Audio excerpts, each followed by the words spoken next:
Ayan, good evening mga idol. Good evening.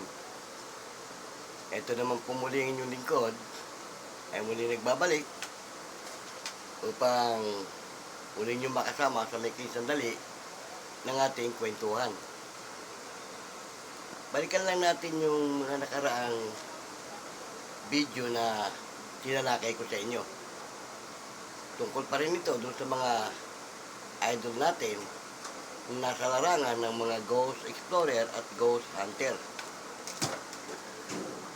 Alam nyo mga idol, na pagkukwentuhan lang naman natin yung mga ganyang mga paksa dahil nga sa ating mga kapwa content creator na nasa larangan ng paranormal. Pag-usapan natin muli yung tungkol sa mga kababalaghan. Nakaranas na ba kayo mga idol na Ghost Hunter o Ghost Explorer na naka-encounter na kayo ng personal na elemento o yung engkanto? Kung hindi pa, huwag nyo nang hangarin. Kasi kapag mahina-hina ka, may panganib. Oo. Ito, ikukwento ko lang sa inyo. Yung bayaw ko, patay na siya ngayon eh. Meron silang pinuntahang kuweba. At yung kuweba na kanilang pinuntahan, di umano, meron daw ermitanyo sa kuweba na yun. Ang madaling sabi, parang nagkatawaan sila magbarkada, hinanap yung ermitanyo. Wala silang nakitang ermitanyo doon sa lugar ng kuweba na pinuntahan nila, pero may nakita silang bag na nakasabit. At yung bag na yun, nung buklatin nila, may mga laman na kung ano-ano. At hindi nila alam kung kaninong bag yun.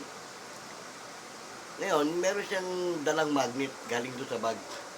Inuwi niya sa bahay.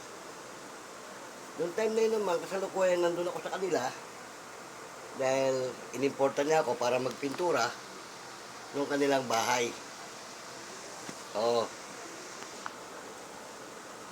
Ngayon, nung nandun kami sa rooftop, nagkukwentuhan kaming dalawa, yung nga sinabi ko mga idol, kapag ka nakursunadahan kayo at sinundan kayo sa inyong bahay, andun ang peligro. Hindi ka maniwala mga idol, nagkukwentuhan kaming ganyan eh. Iba na pala siya. Yung elemento na nandun sa kuweba na pinuntahan nila, sumama sa kanya. At the same time, nung nagkukwento siya tungkol sa mga pangyayari, pumasok sa kanya yung nandun sa kuweba na pinuntahan nila. Nung pumasok sa kanya yon, naramdaman ko kagad, iba na yung tema ng kanyang mga sinasabi. At nung tawagin ko yung pangalan niya, banggitin ko yung pangalan niya, hindi niya ako kilala. So, nung naramdaman kong iba na, ginawa ko na yung kung ano nararapat. Pinalayas ko. Nung matauhan siya, sabi ko, ano nangyari sa'yo? Nagkukwentuhan tayo, iba na ang ano mo. Tumingin siya sa paligid. Tapos sabi niya, Kuya Boy, sinundan ako dito nung naroon sa kuweba. Naramdaman ko, sabi niya, para ako nahilo. Tapos hindi na niya alam kung ano nangyari. Kaya sabi niya, salamat. Sabi ko, ano ba yung hawak mo? Nung tignan ko, magnet. Yung parang magnet ng radyo sa speaker. Sabi ko, itong dahilan kung bakit bumuntot sa'yo. Ginawa ko, tinapon ko yun. Kaya sinasabi ko mga idol, na kapag sinundan ka, may peligro. Paano kung ang nakaharap niya doon sa bahay nila walang alam. Hindi ako. Mamimirwisyo yun doon.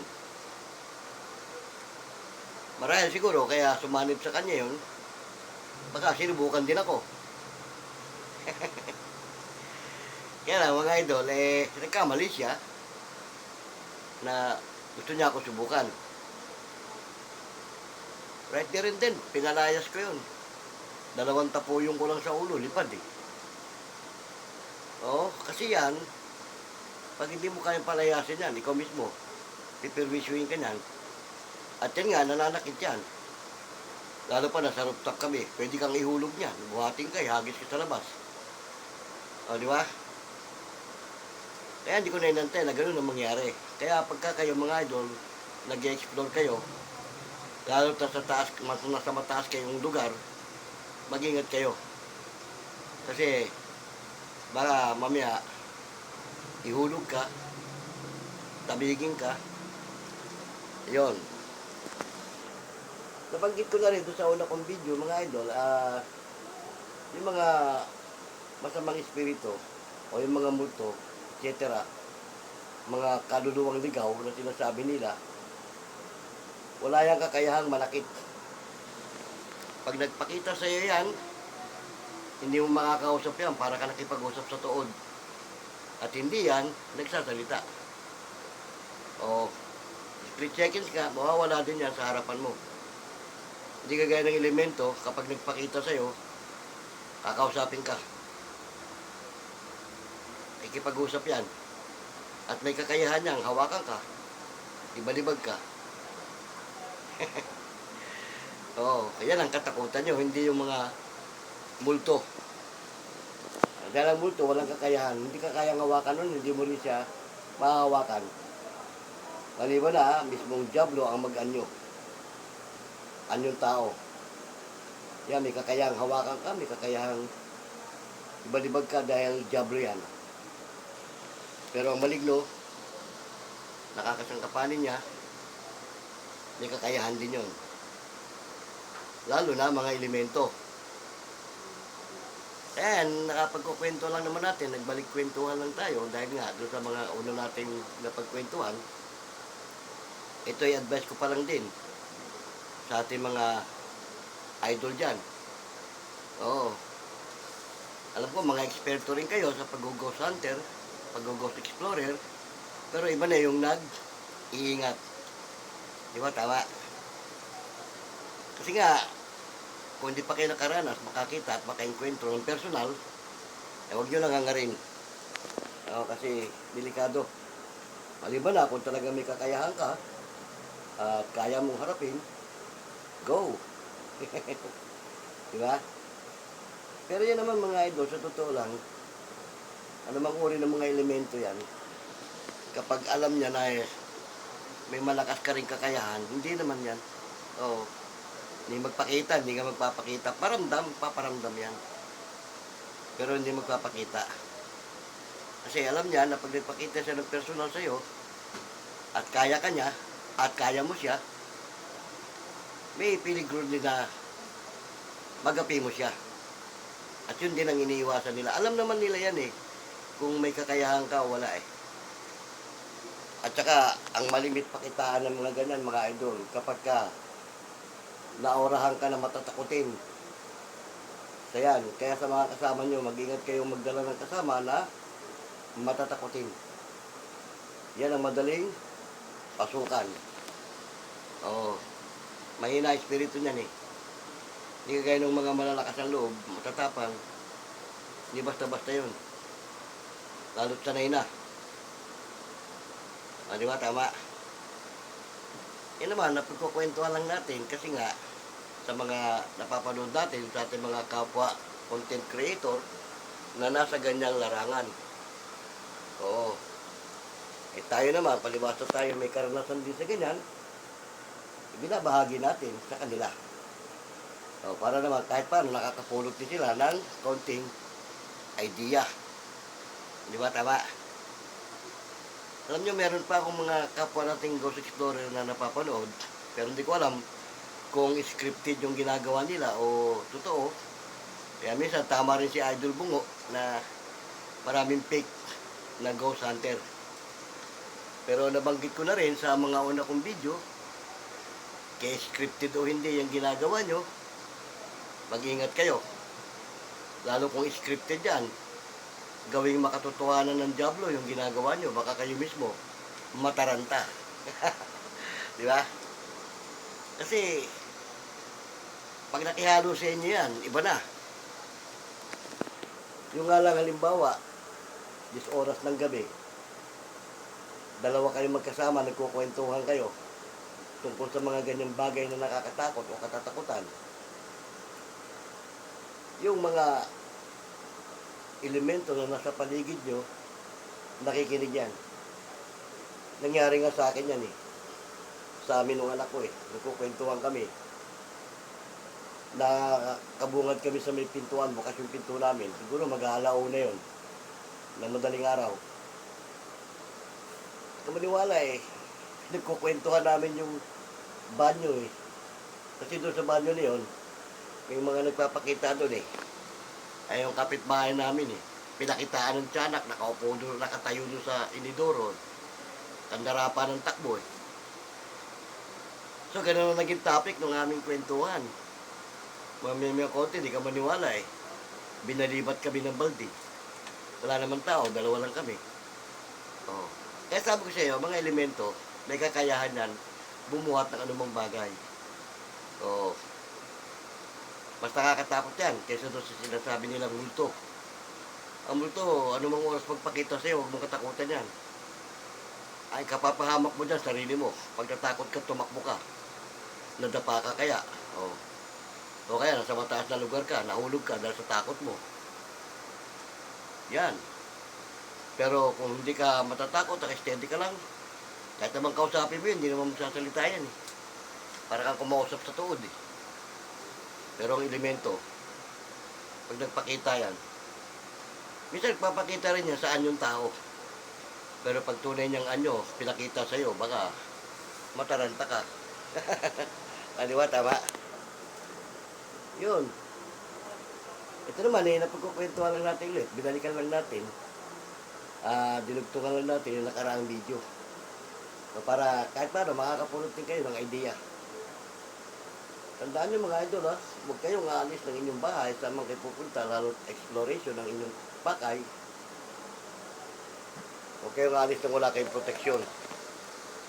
Para, ano man ang mangyari, silyado ka, kumbaga. Di ba? Kaya yun, dinudugtungan lang natin yung una natin na pagkwentuhan dahil sa ating mga napapanood, nakapwa natin mga content creator na nasa langan ng mga ghost explorer. Yun nga mga idol, yung idol natin si Bungo, paminsan-minsan may mga tropa rin siya na sinasamahan niya, nag-explore sila. Tulad nga nung napanood natin na ikinuwento ko na sa inyo, yung sa abandonadong hospital sa Bulacan. Kaya kasi dinibunk niya yung kay Master Gala. Ngayon, nung dinibunk niya yung gusto niyang masaksihan at mapatunayan kung totoo, yung pinapanood niya kay Master Gala. Alam niyo, itong idol natin si Bungo, talagang may prinsipyo to at may paninindigan eh. Kaya, yan, nag-advise din sa kanya na ingat lang. Diba? Kasi hindi nga biro yan eh. At ang Diablo, hindi nakikipagbiruan yan. O, kapag ikaw sinubukan yan at tinesting ka yan, aba, handa mo sarili mo. Pero yung mga elemento, mga idol, talagang may peligro yan eh. Bumubuntot sa bahay yan. Oo. At pag nakusunadahan yung bahay mo, lalo yung bahay mo may compound, may mga puno sa likod, sa harap man o saan. Pag nagustuhan niya, mamamahayan dyan. Mapipirwisyo dyan yung mga kasambahay mo. O, di ba? Ganoon. O, yan naman napagkukwentuhan lang natin, pero bago tayo mag-iwalay, shoutout muna sa ating mga idol dyan, ha? Tamang kayong panig ng ating bansa naroon, Mapalusong Visayas, Mindanao, nawa ay nasa mabuti kayong kalagayan. At muli, binabati ko kayo ng isang magandang gabi. Di ba? Tama mga idol? At shoutoutin yung lahat. Hindi ko mabanggit mga idol, lagyan yung mga pangalan isa-isa. Binabati ko kayo ng isang magandang gabi. Okay no, kung may mga katanungan kayo mga idol tungkol sa ating pagkukwentuhan, ilagay nyo lang dyan sa comment section para masagot natin o matalakay natin sa mga susunod pang video. Kung may mga comment naman kayo, lagay nyo rin dyan para naman matalakay din natin at masagot natin. Di ba? Tama? Okay no? Hanggang sa muli. Ito po muli yung lingkod, si Boyet, ay pansamantalang nagpapaalam. Hanggang sa muli. Paalam.